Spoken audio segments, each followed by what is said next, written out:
निश्चित रूप से देखिए, महंगाई हम सब करते हैं, लेकिन महंगाई है कितनी प्रतिशत है आज की तारीख में? नहीं, वो इसलिए सवाल है ना।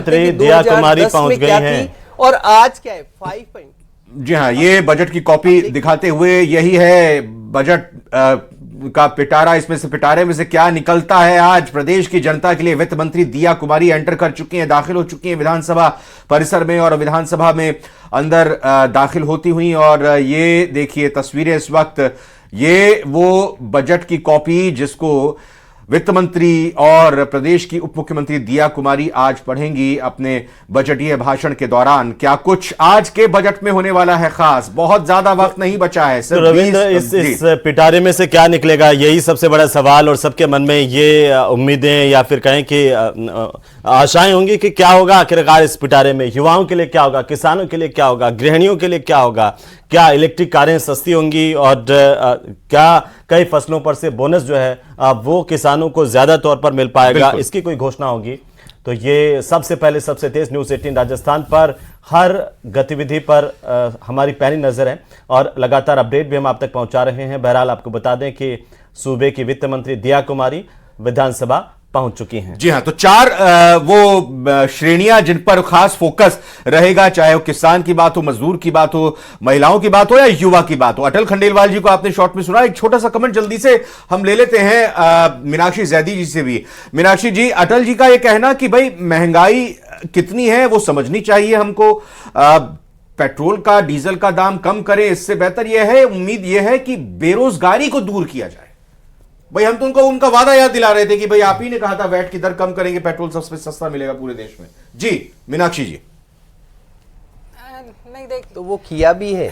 नहीं देखिए, बिल्कुल महंगाई पे तो राहत होनी चाहिए, ये दोनों तरफ से होना चाहिए कि महंगाई पे भी राहत और रोजगार के अवसर भी बढ़े। लेकिन इन लोगों को तो क्या है, सिर्फ लफाजी करनी आती है। आर्टिकल 202 में स्टेट बजट का जिक्र है हमारे कॉन्स्टिट्यूशन के अंदर और उसमें लिखा गया है कि 1 वर्ष के लिए आंकड़े पेश किए जाएंगे। इनका पिछले साल का बजट का प्रेस नोट उठा के देख लीजिए, आगामी 2 वर्षों में हम जल पे इतना खर्च करेंगे। अरे भाई, बजट 1 साल के लिए होता है। फिर आते हैं, इन्होंने 10 संकल्प दिए थे। 10 संकल्प में मैं पहले और आखिरी संकल्प की बात करूंगी। पहला संकल्प था $305 बिलियन की इकोनॉमी बनाएंगे। अब देखिए कैसे यहां पे ये जादूगरी करते हैं। आज आप और मैं जब बाजार में खर्च करने जाते हैं, क्या हम डॉलर में खर्च करते हैं? बिल्कुल नहीं, हम रुपए में खर्च करते हैं। और अब बात करते हैं हम डॉलर के मूल्य की। जब इन्होंने ये 350 की घोषणा की थी, $350 बिलियन इकोनॉमी बनाने की, तब डॉलर का रेट था 83 रुपीस। जब हम उसको 83 से डिवाइड करेंगे तो वो रुपए की वैल्यू में निकल के आएगा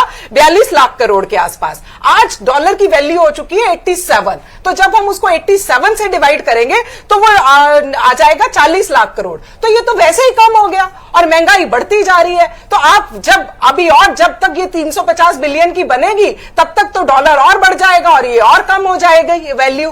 तो आप तब ये बड़ी वाहवाही लूट लेंगे कि हमने कहा था 350 बिलियन। अरे भाई, 350 बिलियन में बात क्यों कर रहे हो? बात करो रुपए में, बात करो। जब सारी बात रुपए में हो रही है। और अभी जो शिक्षा की बात हो रही थी, शिक्षा पे मैं प्राथमिक शिक्षा पे अभी मेरे पूर्व वक्ताओं ने कहा कि प्राथमिक शिक्षा को स्ट्रांग करने की जरूरत है। बिल्कुल मैं उनकी इस बात से सहमत हूं। और इसमें मैं ध्यान आपका लेके आना चाहूंगी कि अभी जो बजट 24-25 का गया है, उसमें जो प्राथमिक शिक्षा पे एलोकेशन था वो था हमारा 547 करोड़। जब हम उसको जीडीपी के रेफरेंस में देखते हैं तो वो आता है सिर्फ मात्र 0.03%।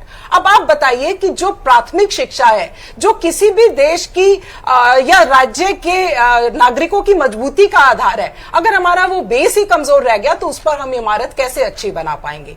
फिर शिक्षा में हम अनौपचारिक शिक्षा पे मात्र खर्च रखते हैं 58 लाख रुपए और टीचर्स की ट्रेनिंग पे खर्च रखते हैं हम 30 लाख रुपए।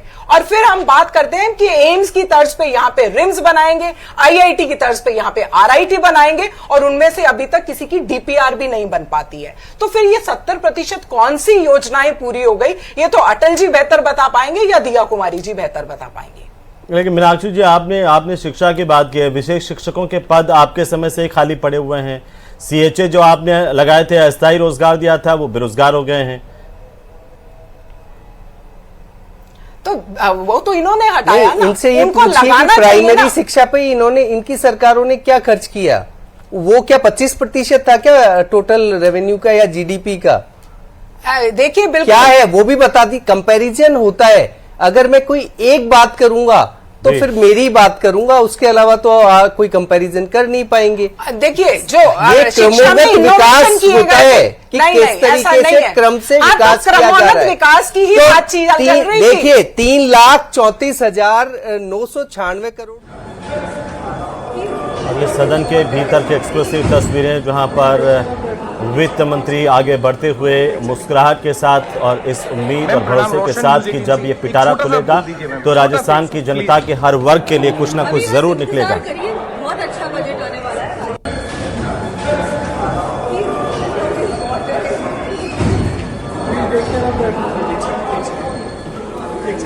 उन्होंने कहा कि बहुत अच्छा मैम बजट प्रणाम, आने वाला है। रोशन एक बार न्यूज फिर से एजेंसी। सुनिए। एक छोटा सा बोल दीजिए मैम, छोटा सा एक सा प्लीज। अभी बस इंतजार करिए, बहुत अच्छा बजट आने वाला है।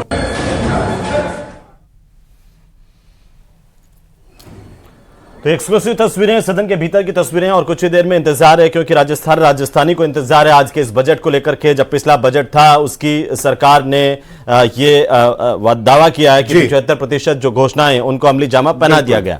खैर हम चर्चा कर रहे थे यहाँ पर अटल जी का ये शानदार सवाल था, राजस्थान के लिए आते हैं लेकिन उम्मीद फिलहाल करते सुनते हैं हैं। हमारे यशस्वी मुख्यमंत्री नेता विधायक और क्या हमारी करें? यशस्वी वित्त मंत्री माननीय दिया कुमारी जी शानदार बजट पेश करने जा रही है। युवाओं को रोजगार के लिए, नौकरियों के लिए और विकास के लिए बजट है। मैं तमाम राजस्थान की जनता को और मेड़ता विधान जनता को बधाई देना चाहूंगा। आने वाला आज का दिन है राजस्थान के बहुत ही महत्वपूर्ण दिन है। बहुत बहुत धन्यवाद। राम राम साहब। विधायक लक्ष्मण कलरू को सुन रहे थे और अब शहर के विधायक क्या कुछ कहते हैं। लड्डू लेकर के आए हैं। मिठाई लेकर के पहुंचे हैं आप पहले से ही। किस तरह से राजस्थान के बजट को देख रहे हैं और क्या उम्मीदें और क्या पिटारा जनता के लिए सौगातों का लेकर आ रहे हैं? आप पहले तो देखिए, मुंह मीठा कीजिए और मैं देवतुल्य जनता राजस्थान की उनको नमन करता हूं और ये पूर्णतः आश्वस्त करता हूं कि आदरणीय मुख्यमंत्री महोदय श्रीमान भजनलाल शर्मा साहब ने सरकार बनने के पश्चात पहला जो बजट दिया था उसको विपक्ष ने भी वाहवाही की थी और विपक्ष ने भी ये कहा था कि राजस्थान की जनता ने ये सोचा था कि ऐसा बजट तो अंतिम में आता है, क्योंकि विपक्ष अंत में ऐसी घोषणाएं करता है जो पूरी नहीं होती। लेकिन राजस्थान सरकार ने, भाजपा की सरकार ने, मुख्यमंत्री भजनलाल जी ने और उप मुख्यमंत्री दिया कुमार जी ने ऐतिहासिक चौर विकास के लिए बजट दिया। इसीलिए कहते हैं डबल इंजन की सरकार। उसी क्रम में जो हमारा संकल्प है, क्या युवा, क्या किसान, क्या मातृशक्ति, किसी भी गरीब कल्याणकारी योजनाओं के द्वारा हमारी राजस्थान की जनता को हम लोग क्या उनका आशीर्वाद ले सके, किस प्रकार से राजस्थान का विकास कर सके, उसी क्रम में ऐतिहासिक बजट आज फिर आने वाला है। भले वो हमारा अध्यात्म हो या हमारा पर्यटन हो या हमारे किसी भी क्षेत्र का डेवलपमेंट हो, उसके लिए ऐतिहासिक बजट आज आप लोग भी आश्चर्यचकित रहेंगे और विपक्ष इस बार डबल ताली बजाकर धन्यवाद और देने वाला है जिस प्रकार का बजट इस बार आएगा। इसलिए मैं पूर्व में ही सबको लड्डू खिलाकर मुंह मीठा करवाना चाहूँगा कि आज शिवाजी महाराज का जयंती भी मना रहे हैं, गुरु गोपिलकर जी भी मना रहे हैं और हमारा ऐतिहासिक बजट गणेश जी के दिन बुधवार के